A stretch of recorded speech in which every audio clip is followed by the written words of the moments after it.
Welcome back to another episode of Warren Cali. In this episode, I'm going to detail the story of TF.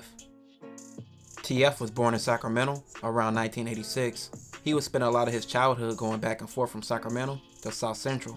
While living in South Central, he resided on Vernon and 42nd. But by 5th grade, TF would officially move to South Central, and he settled in what became the 5-1 Troubles hood.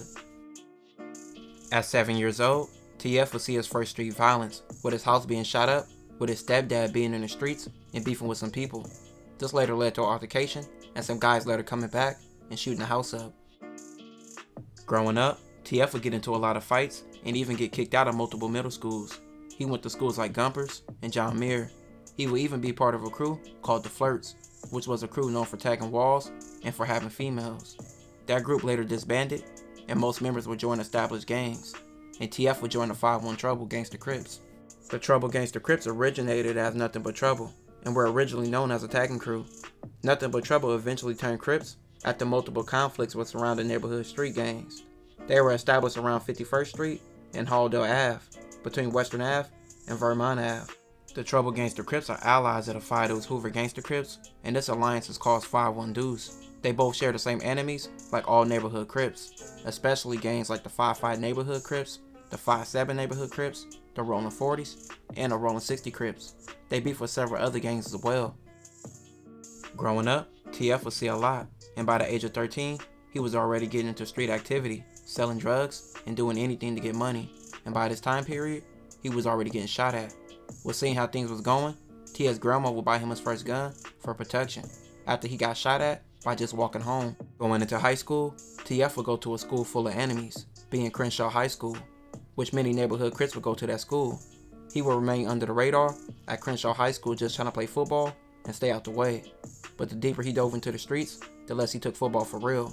And by this time, all his enemies started to find out his gang affiliation, so he would leave the school for his safety. He would then transfer to Washington High School, but that would only last a day. His first day at Washington, TF would get into a fight and would get kicked out the first day. So after this, he decided to just be homeschooled. Being homeschooled would leave TF with a lot of time on his hands, and even more time to get in trouble and be in the streets. This led to TF and his homies doing a bank robbery when he was only 15 years old. They would get caught the same day and even go on a high-speed chase, but eventually, they were all caught and arrested. TF would go to juvenile hall and be tried as an adult. He took a strike and went to LA County. He was facing 25 years, but with him taking a strike instead of juvenile hall time, this led to him being able to take 2 years and get out at 17 and be on probation. You know what I'm saying? I want to know why my boy robbed a bank. You know what I'm saying? What's going on in your head? You know what I'm saying? Press the button. Yeah, bruh, you in the house, you just like, you know what? Let's rob that bank. Nah, I mean, stupid. One of the homies bring it up, and at the time, I'm like, yeah, why not? Let's go. I mean, I'm out here doing everything else. Like, so I was just thinking, like, man, if I'm out here doing this, I might not never come home doing what I'm doing. Yeah. I could go hit this bank and be out in a few and have some chili, like waiting on me coming back. But, it didn't go like that. I ended up going down high-speed chases and all that, And you went down. You went to prison. Nah, I didn't go to prison, but I got tried as an adult.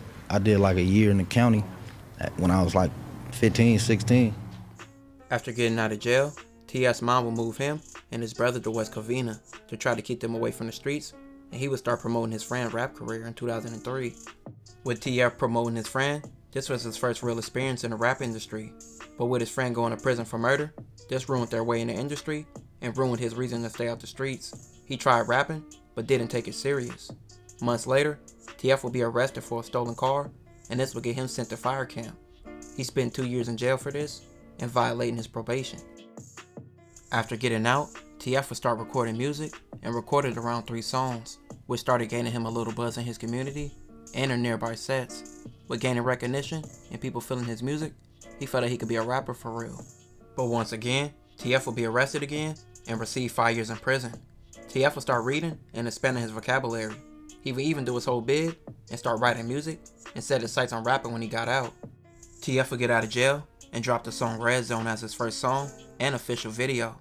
After dropping several songs, his traction was slow and was not gaining much growth, so this made him fall off of rapping a while and went back to hustling. but this would later lead to his house being raided, but lucky for him, he wasn't there and was never arrested.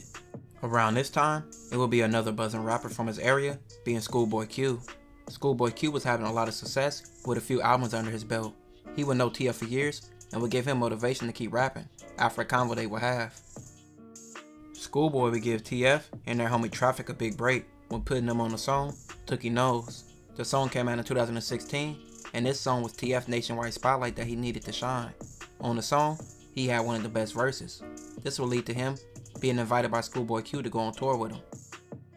By 2017, TF would drop his first album called No Hooks. Over the years, TF would stay active, and from 2017 to 2023, he would drop over 12 projects, like Everything Scandalous in 2018, 2019's Oktoberfest, 2020 Scandalous Levels, and also We Just Be Off Work. In 2021, TF dropped Scandalous Summer and Big Moon, and in 2022, he dropped Scandalous Levels 2 and Scandalous Levels 3, and also Scandalous Summer 80s Babies and Blame Kansas, and in 2023, he dropped Scandalous Levels 4 and Feeling the Power. TF has collabed with people like 211, who he has done all the Scandalous albums with. He also collabed with Conway the Machine, Ab Soul, Schoolboy Q, among other rappers, and he just recently signed a distribution deal with Roc Nation. TF has been promoting his brand, Everything Scandalous, dropping music, still leveling up, building his career, and also his brand.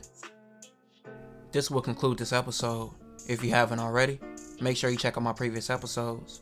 Don't forget to like, comment, and subscribe.